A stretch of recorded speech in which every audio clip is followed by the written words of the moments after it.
விருதுநகர் மாவட்டம் ஸ்ரீவில்லிபுத்தூரில் பொதுமக்களின் பாதுகாப்பு குறித்த விழிப்புணர்வுக்காக காவல்துறையினர் நகைச்சுவை உணர்வுடன் பிளெக்ஸ் போர்டு வைத்துள்ளனர். அடுத்தடுத்து தொடர் விடுமுறை வரவிருப்பதால் வெளியூர் செல்ல திட்டமிடும் மக்கள் அதுகுறித்து காவல் நிலையத்தில் தெரியப்படுத்த அறிவுறுத்தப்பட்டுள்ளது. மக்கள் எளிமையான முறையில் புரிந்து கொள்ள நடிகர் வடிவேலுவின் நகைச்சுவை வரிகளை கொண்டு விழிப்புணர்வு ஏற்படுத்தப்பட்டுள்ளது. இறை தூதரே வந்து சொன்னாலும் இஸ்லாமியர்கள் திமுகவிற்கு வாக்களிப்பதை நிறுத்த மாட்டார்கள் என்று நாம் தமிழர் கட்சியின் தலைமை ஒருங்கிணைப்பாளர் சீமான் தெரிவித்துள்ளார். திருச்சியில் செய்தியாளர்களிடம் பேசிய அவர், இஸ்லாமியர்கள் இதுவரை தனக்கு வாக்களித்ததில்லை என்றும் கூறினார்.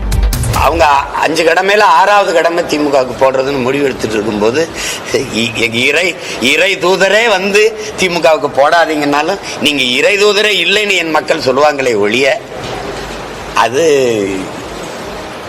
அவங்கள பொறுத்தவரைக்கும் நல்லா பிஜேபியின் பி டீம்.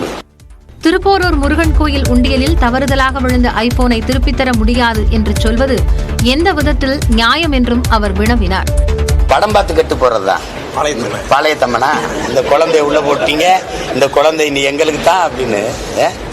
சரி, ஒரு குண்டை போட்டுட்டாரு அவரு, இருக்காதியா ஒரு 10 நாள் ஒரு வெடிக்கும் போது இல்ல போட்டீங்க குண்டு எங்களுக்கு தான், நீங்க போங்கன்னு சொன்னீங்கன்னா.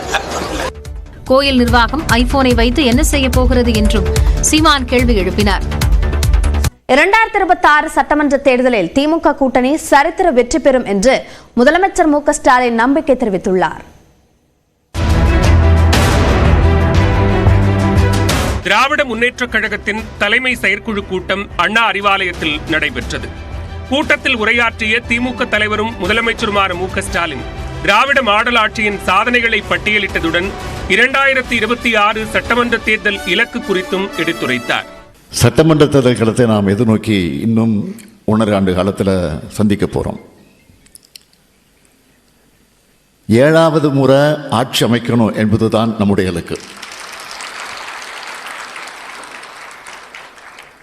சட்டமன்ற தேர்தலில் 200 தொகுதிகளில் நம்முடைய கூட்டணி வெல்லும். என்னுடைய இந்த நம்பிக்கைக்கு ஆணிவேர் தான் நீங்க. திமுகவின் கொள்கை கூட்டணிக்கு எதிராக பலரும் அரசியல் கணக்கு போடுவதாக கூறிய முதலமைச்சர், வெற்றி திமுக கூட்டணி வசம்தான் என்று நம்பிக்கையை வெளிப்படுத்தினார். இந்த கொள்கை கூட்டணிக்கு எதிராக பலரும் அரசியல் கணக்கு போடுறாங்க. நான் உறுதியா சொல்றேன், நம்ம கொள்கை கூட்டணிக்கு எதிராக அவங்க போடுகிற கணக்கெல்லாம் தப்பு கணக்குகளாகத்தான் ஆகும். வெற்றி கணக்கு நம்ம கூட்டணிக்கு தான். நம்ம எதிர்க்கிற எதிர்கட்சிகள்லாம் வாக்குகளை பிரிக்க தனித்தனியாக வந்தாலும் சரி, மொத்தமாக சேர்ந்து வந்தாலும் சரி, 2026 திமுக கூட்டணி தான் வெற்றி பெறும். கடந்த நாடாளுமன்ற தேர்தலில் அதிமுக வாக்கு சதவீதம் 1 விழுக்காடு உயர்ந்திருப்பதாக எதிர்க்கட்சித் தலைவர் எடப்பாடி பழனிசாமி காற்றில் கணக்கு போட்டு கற்பனையில் கோட்டை கட்டுவதாக முதலமைச்சர் மு க ஸ்டாலின் விமர்சித்தார். எதிர்க்கட்சித் தலைவர் பழனிசாமி என்ன பேசுறாரு? 1% வாக்கு கணக்கு சொல்லிக்கிட்டு இருக்காரு. இப்போ அம்மையார் ஜெயலலிதா சொத்துக்குப்பு வழக்கில் திருவாளர் குமாரசாமி போட்ட கணக்கை மிஞ்சுகிற மாதிரி அது இருக்கு. 2019 சராசரியா ஒரு தொகுதிக்கு 4.16 லட்சம் வாக்குகள் வாங்கின அதிமுக 2024 வெறும் 2.61 லட்சம் வாக்குகளை தான் வாங்கியிருக்கு.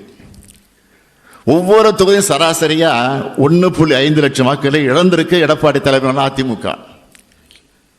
இப்படி மக்களால் நிராகரிக்கப்பட்டு ஓரங்கட்டப்பட்ட பழனிசாமி அதிமுக தொண்டர்களுக்கு சாதாரண கூட்டுறவுத்தில் கணக்கே தெரியாதுன்னு நம்பி பொய் கணக்கை அவிழ்த்து விட்டிருக்கிறார்.